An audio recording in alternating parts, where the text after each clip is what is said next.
Ile njia tutapitia ni hii ambayo iko hapa Chiboi. Mwambulile. Mimi nataka mwako mumbulila.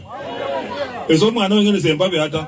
Unajua hakuna mtu anaingia kwa serikali kwa kura kwenda kwa upinzani. Watu wanajikuta kwa upinzani kwa sababu ya bahati mbaya. Hata mheshimiwa huyu natembea ambaye ni governor wenu. Mimi nilifanya na yeye kazi. Mimi nilikuwa boss yake. Hiyo ni ukweli. Mimi ndio nilirecommend promotion na nikamwachia station ya Murang'a. Mimi nikienda office of the president kama PS, yeye akakuja Murang'a kama DC.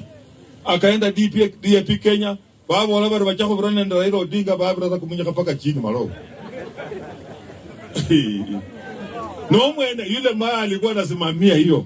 Raila mwene kaafire na aliwaye na mserikali. Newe bale kwa bake hafu. Ewo abelenge sikwa. Eka kwa barusia ko lisiero wandi la kosa. Bale kwa basika wandi la kosa. Abode kama gese.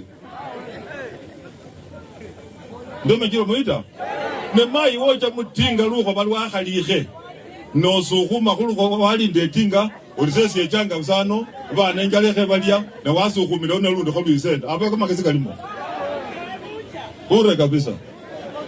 Na ukitaka ujue mtoto mjinga Kenya hii ni ile mtoto unatuma aenda leta zamadi na anaenda kwa boma yenye haina ng'ombe alivandu bila kama sisi hapa kumreko kumulai. Hata bahuu pila ya watakupiga unaenda kwa boma yenye haina zamadi unasema ati baba amenituma zamadi. Hiyo ndio upinzani, but united opposition.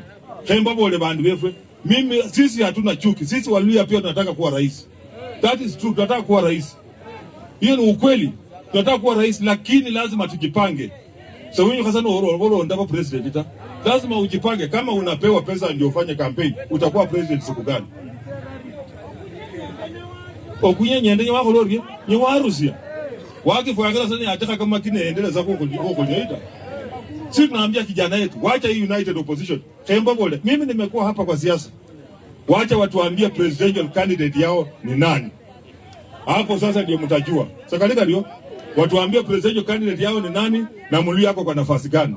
Na ndio sisi tunasema na vile wenzangu wamesema kwamba sisi tujipange na mheshimiwa Ruto, kwa sababu tumekuwa na deputy vice presidents watatu. Wa kwanza alikuwa mheshimiwa Musalia Mudavadi akakuwa vice president miezi mitatu. Mkabulira. Tukakuwa na Michael Wamalwa kijana akakuwa vice president miezi mingapi? 8. Tukakuwa na mheshimiwa Mudi Awori akamalizia kama vice president. Ile tunasema kiti ya vice president sisi tumepata na tumeionja. Tunataka kubwa. Tukalika ndio tunataka kuwa rais, lakini rais mpaka kuipange. Nene wenye kuhusu na hata iwi ibaya wache nyuma nyewecha wasu na wacha sakalika rio. Lakini hao unwa winyu hao hoja munji kao kora bindu bili wae na ulokosu na kumbu wase nyumu bie na wase mbabo deita mala mukutile mma unwa ikikuja lazima unatafuta iya lubako ita iya nguha koli kosi na okila zakula ni neja efo kola bola ngoma no kosi ifuna kodi bakakuwa akilisi ata wewe huko una kipawa. Lakini timing is important. Bakakuwa akilisi wacha wako muluongo tawe.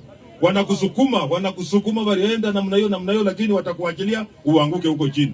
Na political career yako itakuwa imeisha. Wewe pia kuja polepole kwa utaratibu, wakati ikifika sisi tutakupatia, tutakuunga mkono. Takalika. Lakini kwa saa hii wacha tupatie mheshimiwa William Samoei. Sasa baba wale haki ya Mungu. Na akube hapo akasuku kosi. Haki ya Mungu na akubea wiwimba kumuliro. Ruto kama pasi wase ka pasi deep state. FM omoyo kwa Waluhya.